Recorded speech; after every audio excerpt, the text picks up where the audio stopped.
an equal opportunity employer. Now at 10, the Joplin City Council gets an update on a new theater complex coming to town. Plus, the City of Miami grants a lease agreement between the Boys and Girls Club and Ottawa County over a section of parking lot. And the Joplin Library used to only attract bookworms. Now it wants to attract bees and butterflies as well. The 4 states' most watched news starts now. The Joplin City Council tonight got an update on plans to bring a new theater to town. This is KOAM News at 10. I'm Dow Quick. A Nebraska-based company with a Joplin affiliate, Woodsonia Real Estate, is partnering with B&B Theaters for the project. They say it'll include 8 screens, a restaurant and bar area, and an arcade. It'll be located at the intersection of 32nd Street and Hammonds Boulevard.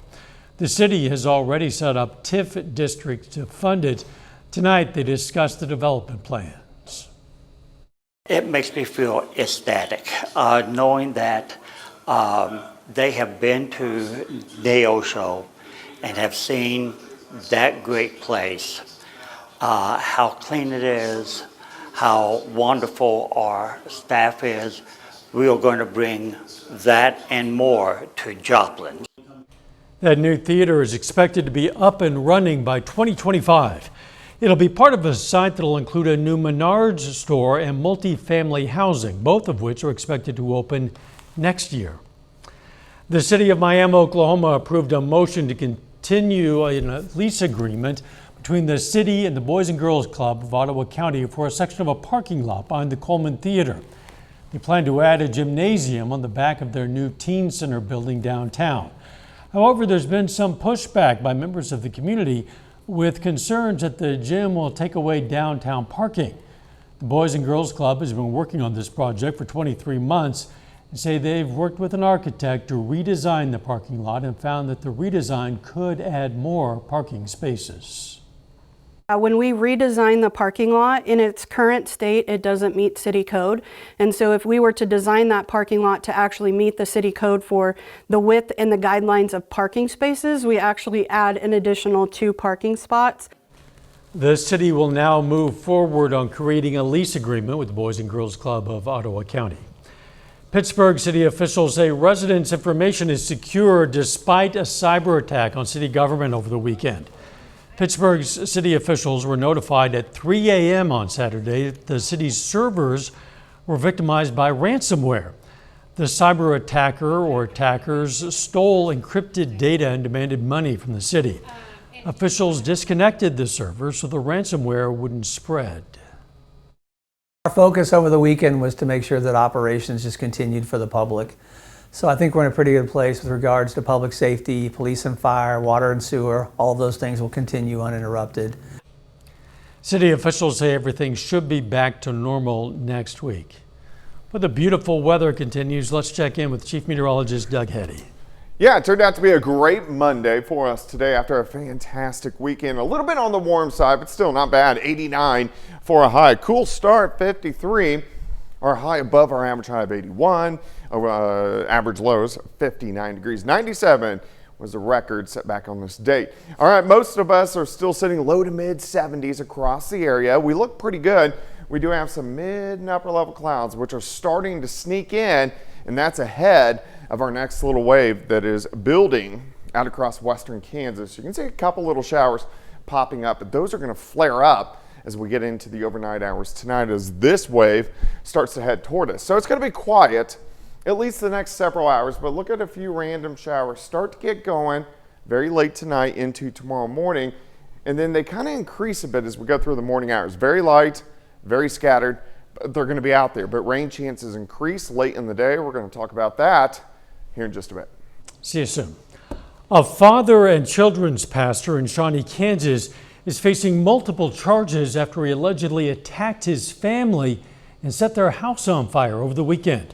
41-year-old Matthew Richards is charged with 5 counts of attempted murder and 1 count of aggravated arson with risk of bodily harm. Reporter Peyton Headley spoke with his neighbors who say the whole situation came as a complete shock. like just more and more of them kept coming. It was a scary sight for residents in their usually quiet Shawnee neighborhood. We figured there could be something else more going on because there was too many of them for what was responding to this. Jennifer Eggerman says she woke up to police cars, fire trucks, and ambulances flooding her street just before 4 Saturday morning. It's just one of those scary things you don't think about. Police say they were called to the house on Good Drive, along with the fire department, on a report of a disturbance and a house fire. Firefighters found a fire in the basement and quickly put it out.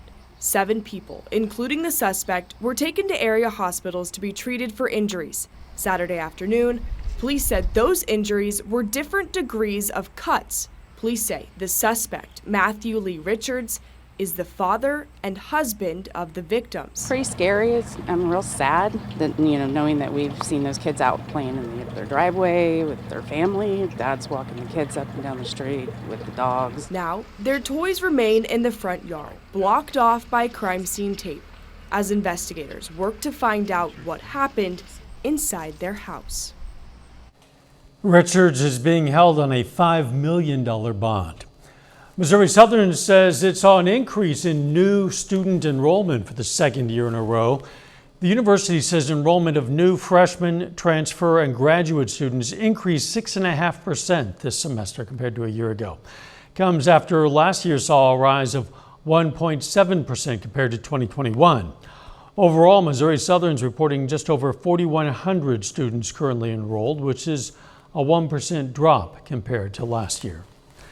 The Lafayette House can expect a brand new HVAC system in the near future thanks to a donation. The Arvest Foundation today presented a grant worth $7,500 to the Lafayette House. The grant will help provide a much-needed replacement of the HVAC system for the daycare in the facility.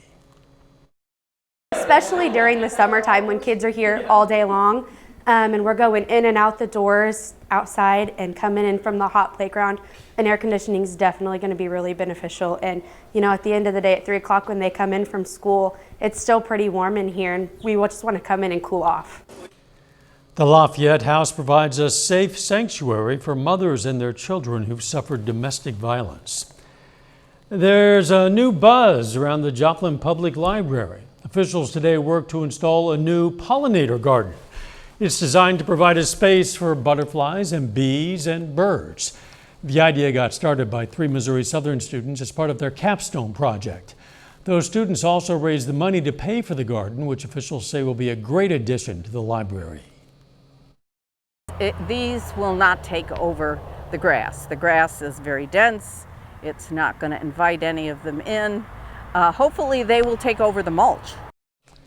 The new garden will be on the west side of the library. Coming up, the latest on efforts to resolve the United Auto Workers strike. Plus, after a rocky start to their young season, the Kansas City Chiefs have some more good news, this time in the form of a new contract for one of their players. A really good one. John has details later in sports. We could all use more of, it's time. And at Ford, we get it. That's why I'm your local Ford dealer, which gives you a little more time back. We've got you with Ford Pickup and Delivery. The union representing the United Auto Workers says both sides remain far apart when it comes to getting a new deal. Tonight, as striking workers man the picket line, the union is poised to expand the walkout as soon as this week if there's no deal with the big 3 automakers. So far, just 3 plants have been targeted, limiting the economic impact. The UAW is currently seeking a 36% raise over 4 years, as well as job and cost of living protections. The union rejected offers from Ford, General Motors, and Chrysler parent Stellantis centered around a 20% raise. Hunter Biden is suing the Internal Revenue Service.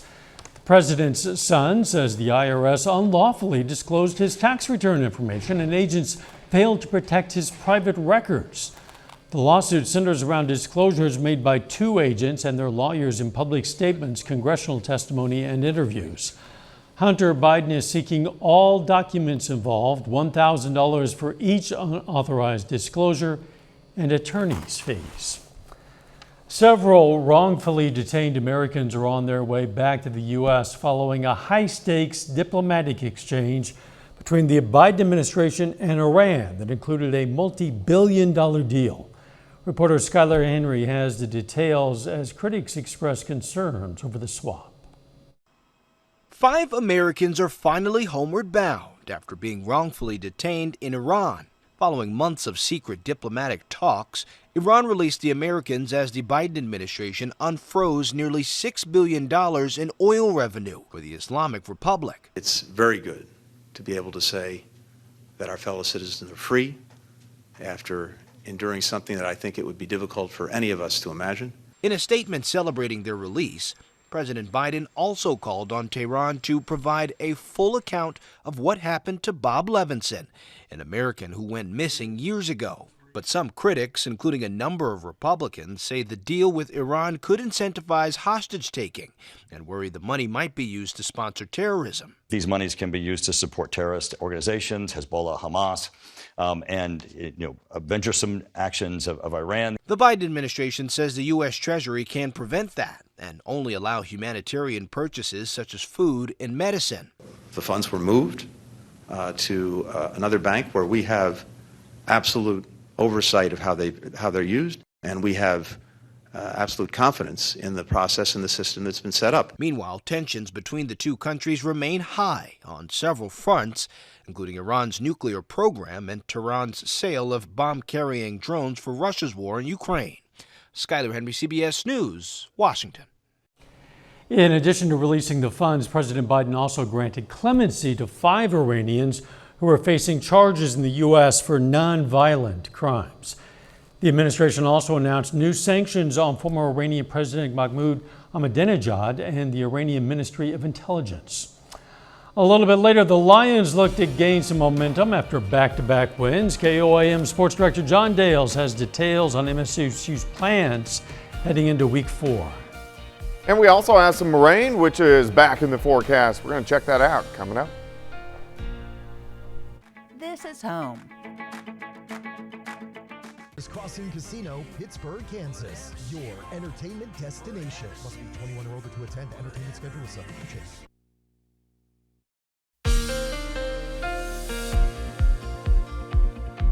Well, it definitely turned out to be a nice one for us today. Temperatures were fantastic across the region. A little warm, but at least we didn't have the humidity as we got into the upper 80s to near 90 degrees. And it still looks pretty good right now. Here's a nice shot. Indigo Sky Casino and Resort. Of course, Indigo is just outside of Seneca, Missouri. All right, so as we go through the overnight hours tonight, we'll start to see some clouds increasing across the region, and we are going to get some rain chances in here, which is good. Still fairly warm. Look at this. We're sitting into the low to mid 70s.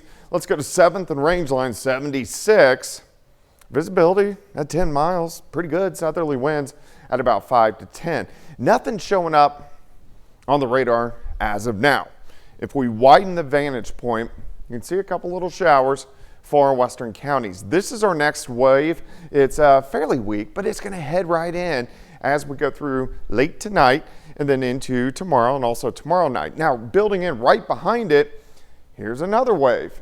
So this will start to roll in, especially late Thursday, Friday, into Saturday. So we do have those rain chances as we go through the week. Not much tonight, kind of sneaking up a little bit in the morning, but our best shot for rain is actually going to be tomorrow night and into Wednesday morning, and especially in our southern counties. All right, let me step you through time. I'm going to stop at 5:30 in the morning. Light scattered showers, Kansas and Oklahoma.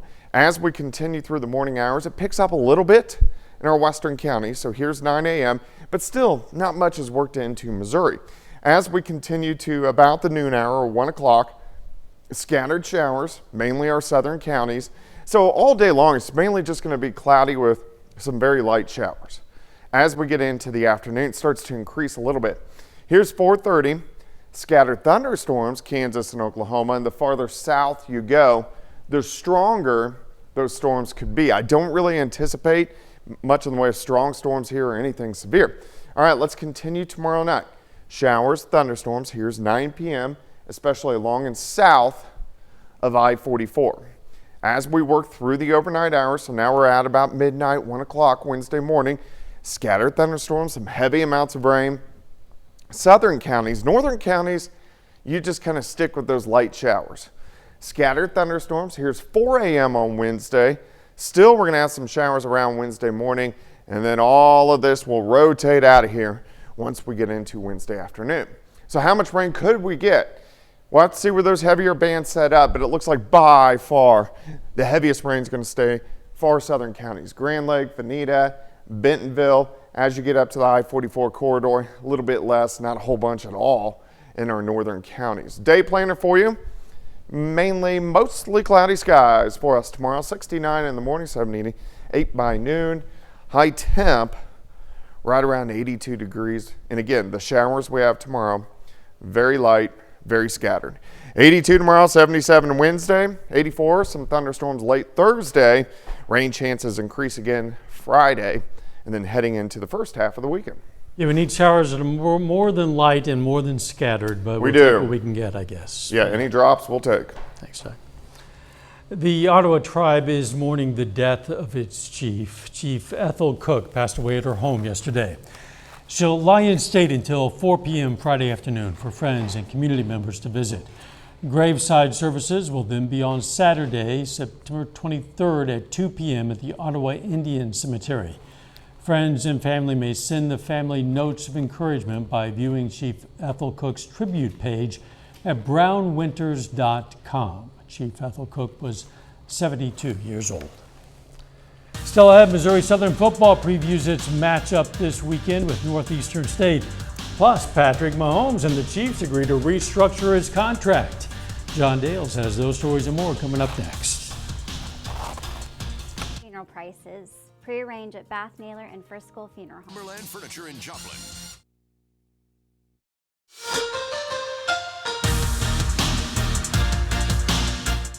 Missouri Southern football back at home this Saturday after 2 straight weeks of winning on the road.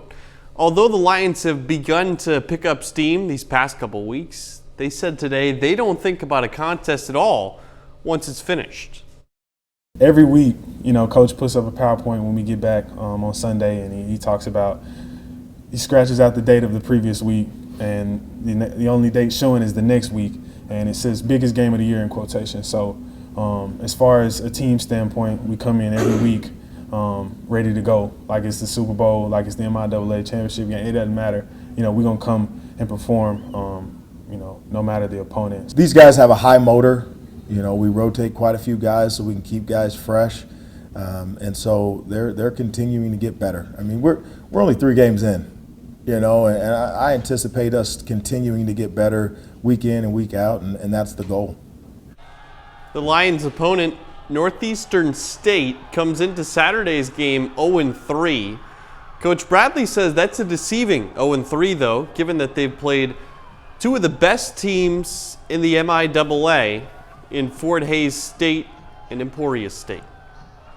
And another week brings us another edition of the Top 25 in Division II. Top 10 on your screen right now from the coaches poll.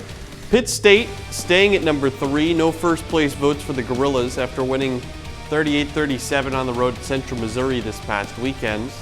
But as we show you every MIAA team in the poll, you see that loss to Pitt State actually boosts UCM up to the number 25 spot. Emporia State number 11. It will play PSU and Southern later this fall. Northwest Missouri out of the top 25 after losing to Fort Hays State.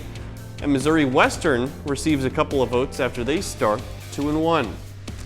Elsewhere in the MIAA, the conference announces Colby Katzis, wide receiver from Pittsburgh State, Offensive Player of the Week, after catching 9 passes for 200 receiving yards, a career high in that win over UCM on Saturday. Made it into the end zone once, and he ranks 3rd in the conference in receptions and receiving yards per game.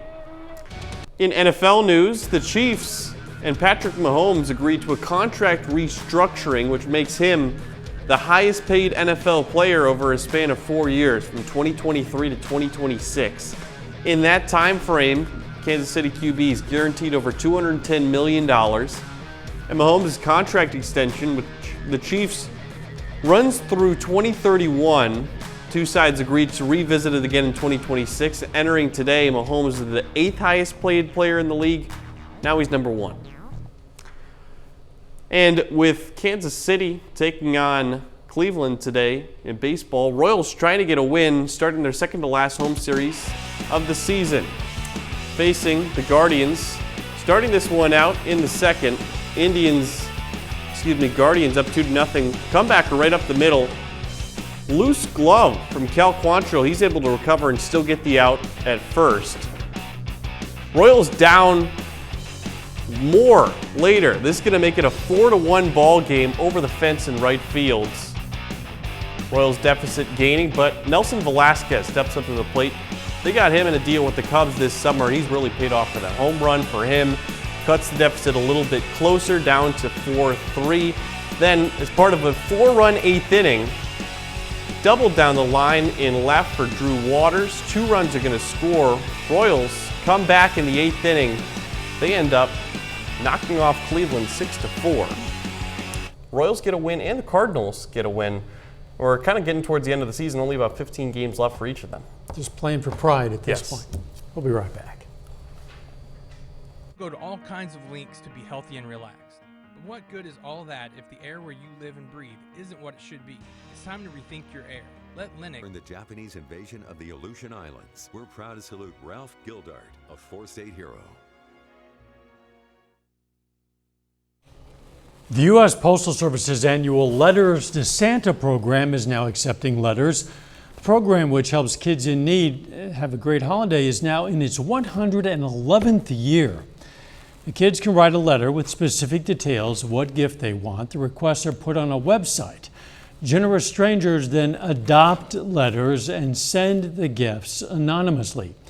The letters can be sent to Santa Claus, 123 Elf Road, North Pole, 88888. They need to be postmarked by December 11th. The website, USPSOperationSanta.com, opens for letter adopters on November 20th. Doug, it's a nice program and pays off for a lot of kids, and I'm sure it makes a lot of gift givers feel good. Oh, it sure does. It doesn't feel like Christmas out there, but it's cooling off a bit. No, but in a blink of an eye, it's going to be here. You know, it's going to, we're going to roll through the rest of 2023. All right, outside for us tomorrow, 82. We are going to have on and off light little showers. A little bit more widespread tomorrow night into Wednesday morning, which, of course, we need. Final sports note. Monday Night Football, 2 games happening tonight. One of them still happening right now. Browns and Steelers still wrapping up, but the Panthers get the best of the Saints. Very good. Thanks for joining us. Morning show starts at 5 a.m. Let's make it a great tomorrow.